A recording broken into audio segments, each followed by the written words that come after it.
Brought to you by TechnoSpark 20 series smartphones. I'm superhuman. Bihar में चुनाव की तपिश धीरे धीरे बढ़ रही है। आरजेडी सुप्रीमो लालू प्रसाद यादव ने चुनाव की घोषणा होने के बाद आज पहली दफे लगभग 3 मिनट का बयान दिया। लालू यादव ने चिंता जताई कि बीजेपी और प्रधानमंत्री नरेंद्र मोदी देश के संविधान में बदलाव करना चाहते हैं। लालू यादव ने अपने वोटर्स को आगाह किया कि अगर नरेंद्र मोदी एक बार फिर से केंद्र की सत्ता में आते हैं तो वो देश के संविधान में बदलाव कर सकते हैं। इसलिए देश के संविधान को बचाने के लिए मतदान करें और बीजेपी को फिर से मौका ना दें। लालू यादव जो कह रहे हैं, क्या वाकई वो हकीकत है या लालू कोई चुनावी कार्ड खेल रहे हैं?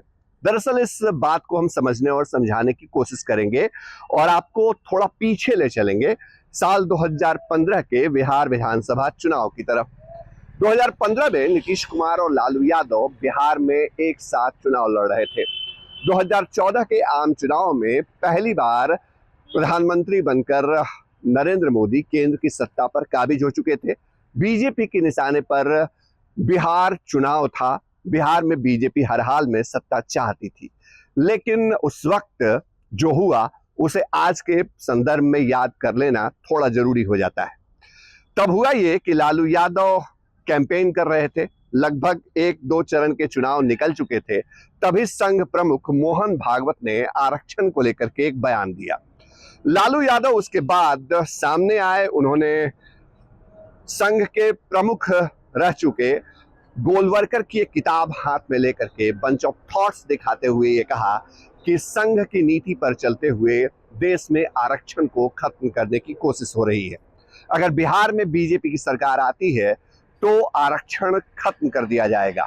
ये एक ऐसा मास्टर कार्ड था जिसके चलते लालू यादव अपने वोटरों को गोलबंद करने में सफल रहे।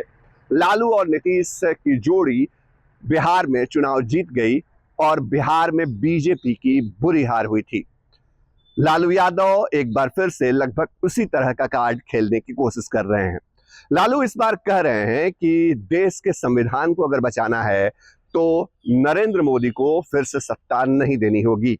बीजेपी अगर फिर से सत्ता में आई और बीजेपी ने जो 400 पार का मिशन का रखा है वो शायद इसी वजह से रखा है कि वो देश के संविधान में बदलाव करना चाहती है।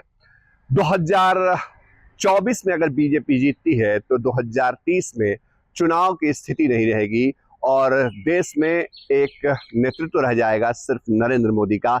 संविधान की प्रस्तावना भी बदल दी जाएगी। लालू यादव इस डर के दिखावे के साथ कहीं न कहीं बीजेपी के खिलाफ वोटरों की गोलबंदी करना चाहते हैं। लालू इस खेल के पुराने खिलाड़ी हैं।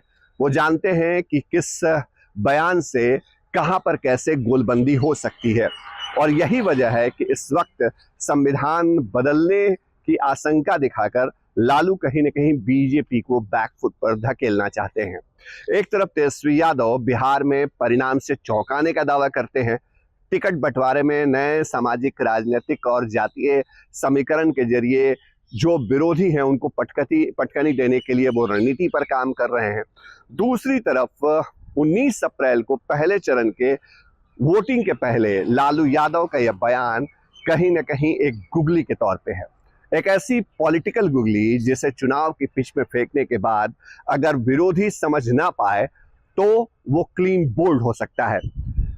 प्रधानमंत्री नरेंद्र मोदी ने बीजेपी का मैनिफेस्टो जारी करने के बाद जो संकल्प दिखाया, जो मैसेज दिया, जिस तरह की बातें बीजेपी ने अपने संकल्प पत्र में कही हैं, वो बातें कहीं ना कहीं शायद लालू यादव भी समझ रहे हैं।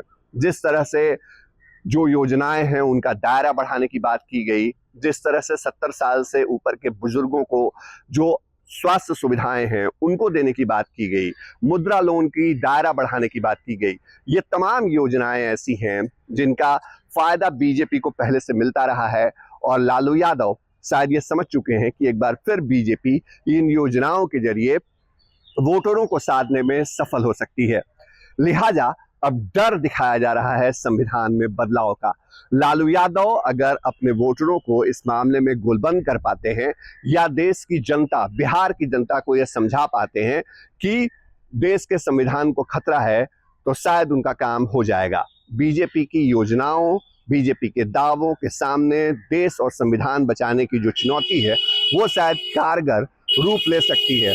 और यही वजह है कि इस वक्त लालू यादव ये कार्ड खेल रहे हैं। लालू यादव ने 3 मिनट के अपने पूरे बयान में कहीं ना कहीं जो निशाना है वो भी साधा है और चुनाव में नया एजेंडा सेट करने की कोशिश की है। लालू का ये चुनावी एजेंडा क्या वाकई रंग दिखाएगा, ये बीजेपी इसका कोई काट निकालेगी, ये तो वक्त बताएगा। सहयोग कैमरा पर्सन नदीम आलम के साथ शशि भूषण, बिहार तक, पटना।